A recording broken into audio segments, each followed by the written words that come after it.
Bonjour à tous. Aujourd'hui, je vais vous parler de Santosh, donc un film indien qui est sorti il y a un petit moment, qui est sorti le 17 juillet.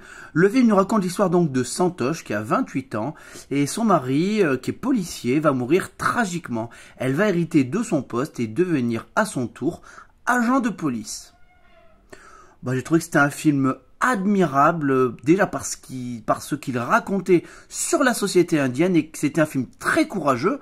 Et j'ai trouvé un petit article, j'ai trouvé ça très intéressant, c'est qu'en fait du coup pour son premier film de fiction, donc c'est une réalisatrice, donc la réalisatrice Sandhya Suri, jusque-là autrice de plusieurs films documentaires, s'est inspirée de l'affaire du viol collectif de New Delhi et elle souhaitait à l'origine réaliser un documentaire sur la violence contre les femmes en Inde avant d'opter pour une fiction, ce qui va expliquer pas mal de choses au niveau de la réal. Et donc avant le tournage, Suri s'est entretenue avec plusieurs veuves de policiers devenus officiers de police en vertu de la loi de la compassion.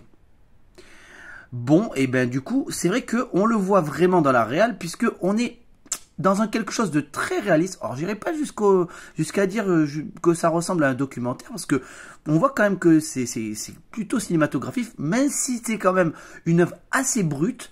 Par exemple, il n'y a aucune musique, mais voilà, ça reste une fiction. Les acteurs, franchement, ils sont tous extraordinaires. Donc, que ce soit Santosh, pour qui on a une empathie, mais... Et puis, on la voit tirailler entre le bien, le mal, c'est très compliqué. Et ouais, on a énormément d'empathie pour son personnage. Faut être honnête aussi que le personnage donc de la chef policière est extraordinaire. Là, par contre, on n'a pas du tout d'empathie. On la trouve extrêmement cruelle, extrêmement dure. Et qu'est-ce qu'elle joue bien, cette actrice.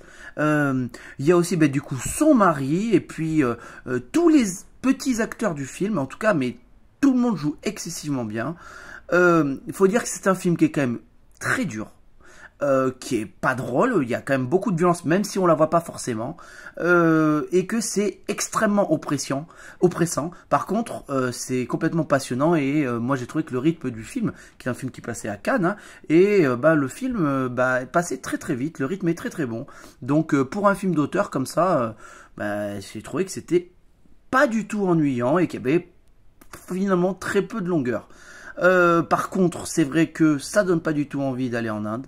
C'est pour ça que j'ai dit que c'était un film très courageux, parce qu'il y a un regard sur la pauvreté, sur la corruption, qui est certainement très juste, mais qui du coup dénonce énormément de choses. Par contre, on peut également voir la solidarité, la gentillesse des gens les plus pauvres, et puis aussi que en fait le système de caste qui a été aboli, mais en fait il est toujours là. Les plus pauvres n'ont aucun droit et les riches ont quasiment le droit de tout faire. C'était très rafraîchissant en tout cas comme film, mais ça m'a appris beaucoup de choses sur l'Inde, parce que c'est vrai qu'il n'y a pas beaucoup de films qui sont exportés de ce pays-là, à part peut-être des films de Bollywood, et encore ils sont exportés que dans certains cinémas et pas celui dans lequel je vais. Et du coup, je sais pas si j'avais déjà vu un film vraiment comme ça sur l'Inde. Je crois pas en avoir déjà vu. En tout cas, ça m'a beaucoup plu et j'en redemande. J'ai trouvé que c'était un film qui était excessivement intéressant et je vous conseille absolument.